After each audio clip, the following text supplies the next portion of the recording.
जालना कामगार विभागात कोट्यवधीचा भ्रष्टाचार, भाजप आमदार बबनराव लोणीकर यांचे गंभीर आरोप. 100 ट्रक भांड्याचे संच दलालांना विकले, बोगस विवाह पत्रिका छापून अनुदान लाटले, मंत्र्यांकडे चौकशीची मागणी. जालना जिल्हा कामगार विभागात विविध योजनांच्या अंमलबजावणीत कोट्यवधी रुपयांचा भ्रष्टाचार झाल्याचा गंभीर आरोप भाजपचे आमदार बबनराव लोणीकर यांनी केलाय. तत्कालीन कामगार आयुक्त अमोल जाधव यांच्या कार्यकाळात मोफत भांडी वाटप योजनेसह इतर अनेक योजनांमधून मोठ्या प्रमाणात आर्थिक गैरव्यवहार झाल्याचा दावा करत या संपूर्ण प्रकरणाची सखोल चौकशी करण्याची मागणी त्यांनी राज्याच्या संबंधित मंत्र्यांकडे केली आहे. लोणीकर यांनी माध्यमांशी बोलताना आरोप केलाय की कामगारांसाठी शासनाकडून उपलब्ध करून देण्यात आलेले सुमारे 100 ट्रक भांड्याचे संच लाभार्थ्यांना वितरित करण्याऐवजी दलालांना विकण्यात आले. तसेच मयत व्यक्तीच्या नावावर अनुदान काढून कोट्यवधींची रुपये लाटण्यात आले असा आरोपही त्यांनी केलाय. याशिवाय विवाह अनुदान योजनेत बनावट विवाह पत्रिका छापून शासनाची फसवणूक करण्यात आली. शिष्यवृत्ती योजनेतही मोठ्या प्रमाणात गैरव्यवहार झाल्याचा आरोप करत लोणीकर यांनी हा भ्रष्टाचार अत्यंत गंभीर स्वरूपाचा असल्याचं म्हटलंय.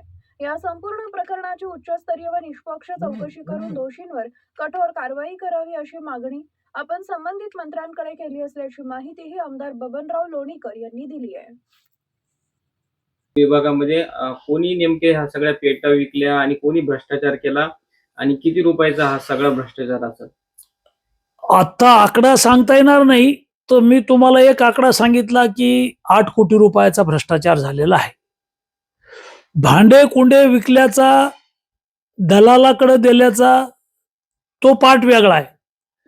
जे कामगार यांचा मृत्यू पडले कामगार त्यांच्या नावावर पैसे उचलले ते 8 कोटी रुपये आहेत. मुलीच्या लग्नाच्या साठी सरकार पैसे देतं, लग्न करून देतं, मात्र त्याच्यात बोगस पत्रिका छापल्या आणि त्याच्यात पैसे उचलले. म्हणजे हा आकडा खूप मोठा आहे. जिल्हा अधिकारी एसपींना सांगून याची चौकशी समिती नेमून ह्या सगळ्या विषयाची चौकशी करून किती कोटीचा भ्रष्टाचार आहे हे सगळे पुरावे हातात आल्यावर मी डिटेल पत्रकार परिषद घेऊन सांगेल. पण याचे जे कामगार उपायुक्त आहेत ज्यांनी हा भ्रष्टाचार केला, हे जे दलाल नेमवले आहेत, याच्यावर कारवाई होईपर्यंत आमची लढाई चालू राहील.